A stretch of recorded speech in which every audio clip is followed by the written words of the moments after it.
what's going on.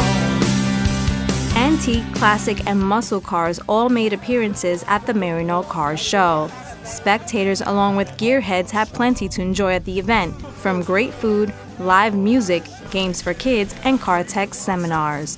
The show even brought out the car doctor, Ron Ananian, who held his show from Maryknoll.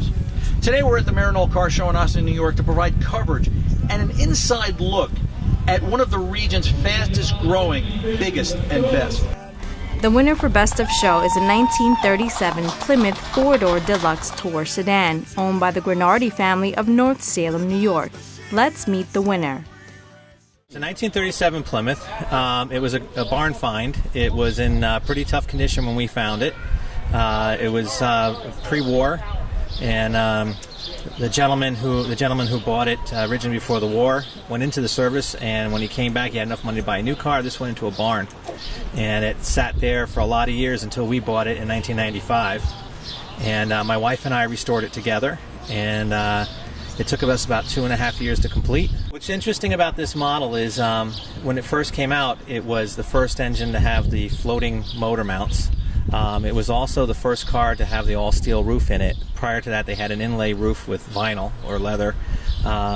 It also has what they call juice brakes or hydraulic brakes all the way around, where a lot of them still had mechanical brakes.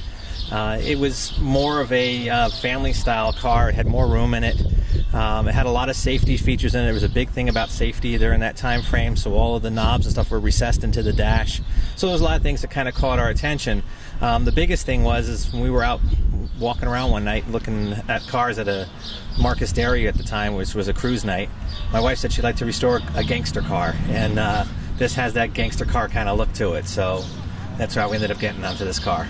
It's probably got somewhere around $12,000 in restoration in it. It's all original material. There's no aftermarket parts. It's all original steel, and it's all original metal. There's no plastic in it. One of the nice things about it is the original logos are all still intact, and so that was what we liked about the car. Originally I wanted to make a street rod out of it, but my wife convinced me that she was too perfect to start chopping, so she stays in the family this way.